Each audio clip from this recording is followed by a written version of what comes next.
किसी ने बड़ी कमाल की बात कही है दोस्तों कि भगवान अगर आपको इंतजार करवा रहे हैं तो रेडी रहिएगा, आपको उससे कहीं ज्यादा मिलने वाला है जितना आपने मांगा है।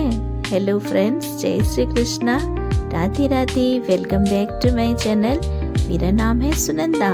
आज एक बड़ी छोटी सी कहानी सुनते हैं।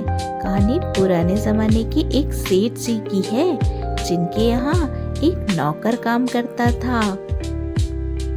बड़ा विश्वास पात्र नौकर था, बहुत बरसों से उन्हीं के यहाँ नौकरी कर रहा था। एक दिन उसने कहा कि सेठ जी, मेरे मन में एक इच्छा है बहुत दिनों से कि मैं श्री जगन्नाथ जी के दर्शन के लिए श्री पुरी धाम जाकर के आऊं। अगर आप मुझे अनुमति दें तो मैं जगन्नाथपुरी धाम जाकर के आना चाहता हूँ, भगवान के दर्शन करना चाहता हूँ। सेठ जी ने कहा, बहुत अच्छी बात है, जाओ, अवश्य जाओ। यह तो मेरा सौभाग्य है कि तुम जा रहे हो।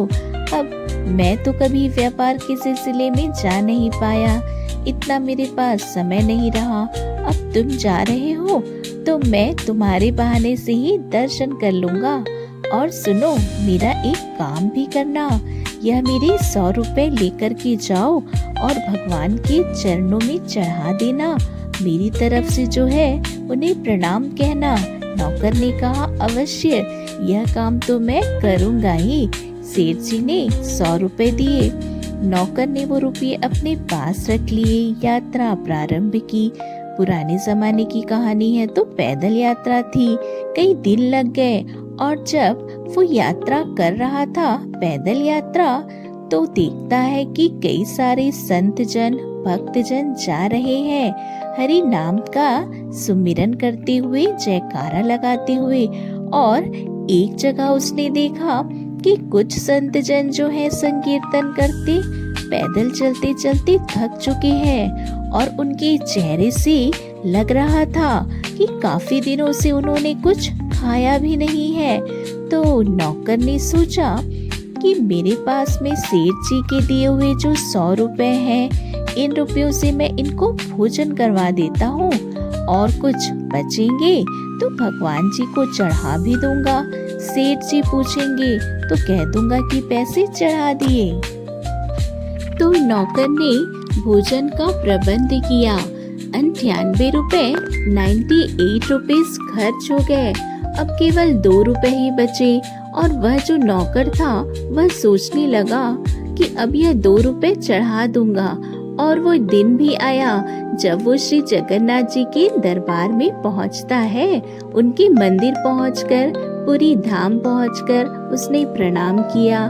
श्री जगन्नाथ के चरणों में जो 2 रुपए थे वो चढ़ा दिए और कहा, भगवान जी, यह मेरी ओर से नहीं है बल्कि हमारे सेठ जी की ओर से, उनका प्रणाम स्वीकार कीजिए। उनके 2 रुपए का जो दान उन्होंने किया है वह। उसके बाद वो वहाँ से आगे बढ़ गया। वापस उसकी पैदल यात्रा शुरू हुई। इधर सेठ जी को रात में स्वप्न आता है। श्री जगन्नाथ जी उनको दर्शन देते हैं। भगवान जी कहते हैं कि सेठ, तुम्हारे 98 रुपीज मुझे प्राप्त हो गए हैं, तुम पर मेरी कृपा बरसती रहेगी। और अंतर ध्यान हो जाते हैं। सेठ जी की तो नींद खुल जाती है और सोचते हैं, मेरा नौकर बड़ा ईमानदार है, उसने 98 रुपए चढ़ा दिए, लेकिन 2 रुपए का क्या किया। इधर वो जो नौकर था अपनी यात्रा वापस करके जब पहुंचा इनके पास, तो अपने सेठ को प्रणाम किया और यात्रा के बारे में बताया। बहुत अच्छी यात्रा थी। सेठ जी ने पूछा कि तुमने पैसे तो चढ़ा दिए। नौकर ने कहा, हाँ, मैंने पैसे चढ़ा दिए। लेकिन सेठ जी ने कहा, तुमने तो 98 रुपीज ही चढ़ाए, 2 रुपयों का क्या किया। नौकर की आंखें खुली की खुली रह गई जब सेठ जी ने बताया कि स्वप्न में श्री जगन्नाथ जी ने दर्शन दिए और मुझसे कहा कि तुम्हारे 98 रुपए मुझे प्राप्त हो गए हैं, तुम यह बताओ कि उन 2 रुपयों का क्या किया तुमने। तब नौकर ने कहा, सेठ जी मैंने तो सिर्फ 2 रुपए चढ़ाए थे, 98 रुपए तो मैंने संतों को और भक्तों को भोजन करवाया था। भगवान ने वही रुपए स्वीकार कर लिए, जबकि मैंने 2 रुपए नगद चढ़ाए थे। सेठ जी ने कहा कि तुम्हारे बहाने से ही भगवान ने मुझे दर्शन दिए और हमें सिखाया कि जीव सेवा ही, मानव सेवा ही सबसे बड़ी सेवा है, सबसे बड़ी पूजा है। तो ये कहानी हमें सिखाती है दोस्तों कि हमें एक दूसरे की मदद करते रहना चाहिए। तो ये कहानी आपको कैसी लगी हमें ज़रूर बताइएगा। वीडियो को लाइक कीजिएगा, चैनल को सब्सक्राइब कीजिएगा, फैमिली फ्रेंड्स के साथ शेयर कीजिएगा। धन्यवाद।